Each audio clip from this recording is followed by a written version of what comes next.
අදත් ඔයගොල්ලෝ සාදරයෙන් පිළිගන්න travel chef YouTube channel එකට. මම අදත් මම රෙසිපි එකක් අරන් ආවා. ඒ තමයි මෙන්න මේ ඉඟුල් කිරිබත් හදාගන්න විදිය කියලා. ඉතින් මේක මම හදන්නේ ටිකක් වෙනස් ආකාරයෙන්. මම ඊට කලින් වීඩියෝ වගේ වීඩියෝ එකක් කරලා තියෙනවා. නමුත් මේක මම තවත් වෙනස් කරලා මේක ටිකක් රසවත් විදියට පෙනුමට තමයි මම හදන්නේ මේක. ඉතින් බලමු කොහොමද මේක හදන්නේ සහ ඒකට අවශ්‍ය මොනවද මේ අමුද්‍රව්‍ය කියලා. ඉතින් මේකෙදි මම පාවිච්චි කරන ඉස්සෙල්ලම අපිට කිරිබත හදා ගන්න ඕනේ. ඉතින් කිරිබත හදද්දී පිටරට ඉන්න අය සමහරලාට අපිට කිරිබත් මෙයාට හදන හාල් එක නැති වෙන්න පුළුවන්. ඉතින් මම මේකෙදි පාවිච්චි කරන්නේ බාස්මති හාල් එක.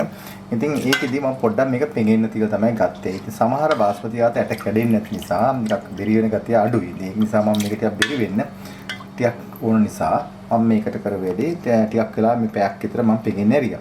ඒකල්ලා වතුර ටිකක් වැඩිපුර දාලා තමයි මම මේක ලිපේ තියන්නේ.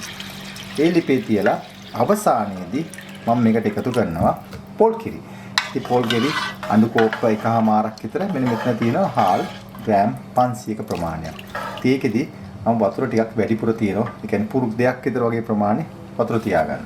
ඒ තියලා තමයි මම මේක හොඳට මේ දැන් මේ කුක් වෙන්න හරිනේ. ඒ අතරදී ඔයගොල්ලන් පුළුවන් පොඩ්ඩක් කවලම් කර කර මේව කරන්න. එතකොට මේ හාල් ඇටත් කැඩෙනවා.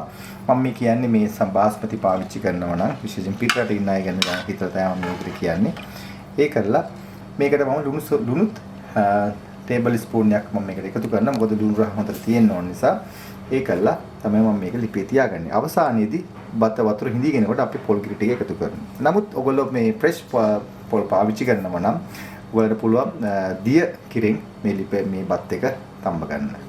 ගොඩක් පිටරට ආයෙත් තියෙන්නේ පොල් කිරි බෙකෝ පැකට් තියෙනවා නැත්නම් ටින් වලින් තියෙනවා. ඒක නිසා තමයි මම මේ විදිහට ඔයගොල්ලන්ට විස්තර කරේ. අපි මේක ලිපේ තියාගන්න. මගේ බත් එක ඉදෙනක මම කරන්නේ මේ පැණි පොල් එක හදා ගන්න ඕනේ. ඉතින් මේකට මම පැණි පොල් පාවිච්චි කරන මේකට මේක ලස්සනට මේ කොම් පිට්ටු වගේ තමයි අතන හදන්නේ. ඉතින් අපි බලමු කොහොමද පැණි පොල් එක හදාගන්නේ කියලා. මම මේ හට්ටියක් මේ ලිපේ තියලා මම ඉස්සෙල්ලා කරන්නේ මේ සීනි ටිකක් දාගන්න ටේබල් ස්පූන් 3ක වගේ ප්‍රමාණය. ඒ දාලා මම මේක පොඩ්ඩක් පාට වෙන්න තියාගන්න. ඉතින් මේ තියෙන ඔයගලන්ට මේ යාන්තම් මේ පාට වීගෙන එනවා මේක දැන් ඒ කියන්නේ golden පාට. ඔයගලන්ට පේන ඇති. ඉතින් මේ ගාන එනකොට අපි ලිපින් පොඩ්ඩක් අයින් කරලා ඊට පස්සේ මම කරන්නේ මේකට වතුර ටිකක් එකතු කරනවා. ඉන්දර ලිපින් අයින් කළාම එකතු කරන්නේ නැත්නම් මේක සරයි.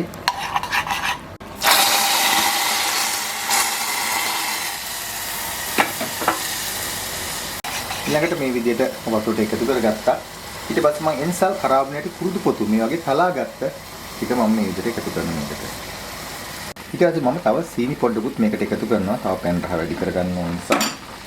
ඉතින් මේකෙදි මුලින්ම අපිට අවශ්‍ය වෙන්නේ නැහැ සීනි ගොඩ දාගෙන මේක පාට කරගන්න. නැත්තම් පොඩ්ඩක් කරරහත් වෙන්න පුළුවන්. ඒ නිසා පස්සේ තමයි මම සීනි ටිකක් අවශ්‍ය වුණාට එකතු කරගන්නේ. ඊට පස්සේ මම එකතු කරනවා මගේ වියලි පොල් හෝ ඔයගොල්ලන්ගේ ෆ්‍රෙෂ් පොල් තියෙනවා නම් මම මේකට එකතු කරන්න පුළුවන්. මම මේ අවශ්‍ය සාමාන්‍ය ප්‍රමාණයක් තමයි එකතු කරන්නේ මෙතන.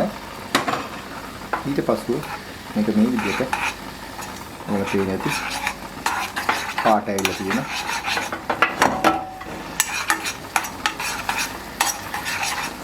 මේකට මේ විදිහට කලම් කරගල ගත්තා.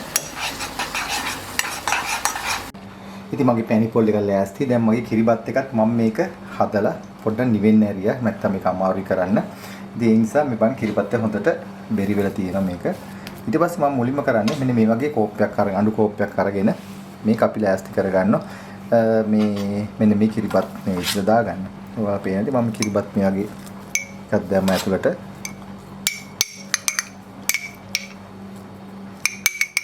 කියන්නේ මේ ඉතින් මේ වගේ ස්පූන් එකක් පාවිච්චි කරොත් මේ වැඩේට ලේසි වෙනවා.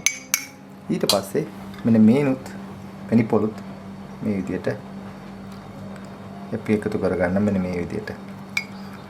පොඩි ලේ එකක් මේ විදිහට දාගන්නවා. එකත් හොඳට තලන්න. ඒ කියන්නේ හොඳට අතුරන එක තමයි හොඳට තියෙන්නේ. ඊට පස්සේ තව එකක් කිරිබත් ටිකක් ඉතුරුන් දාන්න. පොඩ්ඩක් මේ වගේ හැන්දක් අරගෙන මේක පොඩ්ඩක් තලන්න ඕන. නැත්තම් මේක අපිට ගන්න බැරි වේවි. වැටේවි. ඉතින් මේ පේනනේ මේ විදිහට කරන්න. ඊට පස්සේ නැවත වතාවත් ඉතින් මේ වගේ දෙපාරක් එකතු කර කර මේක හදා ගන්න පුළුවන් ඕගලන්ට මේ විදිහට.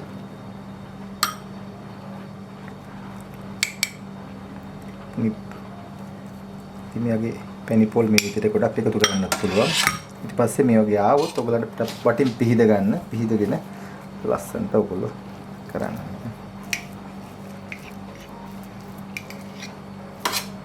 ඉතින් මේ වගේ නැවත නැවතත් මේ හදලා ඔයගලට මේ ගොඩක් උසට කරන්න පුළුවන්. නැත්නම් මේ වගේ මේ සාමාන්‍ය උසකට හදාගත්ත මේ ගඬු කෝප් එක මේක කරන්න පුළුවන්.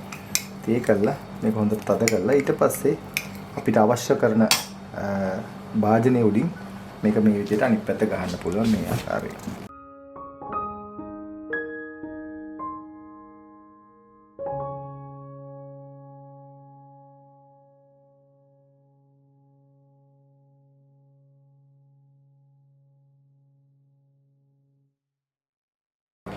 ඉතින් මේ තමයි මම හදාගත්ත ඉඹුල් කිරිබත් එක මේ විදිහට පැණි පොල් දාලා ලේයර්ස් හදලා මම ගත්තේ. සහ මේ වගේ මුද්‍රස් පලන්ටියක් මම උඩින් තිබ්බා.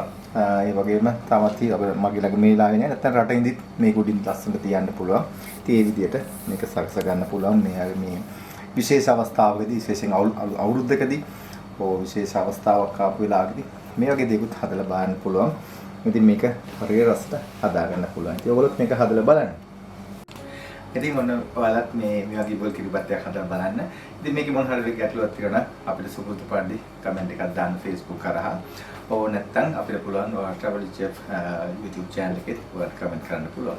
ඉතින් මේ මම හිතනවා අද වීඩියෝ එක ඔයාලා බොහෝ දේ ඉගෙන ගන්න ඇති කියලා. නැවතත් මෙවැනි අලුත් වීඩියෝ කම්බිනේතුරු අදට ගිහින් එන්න ඔබට සුබ දවසක්. ආයිබෝවන්.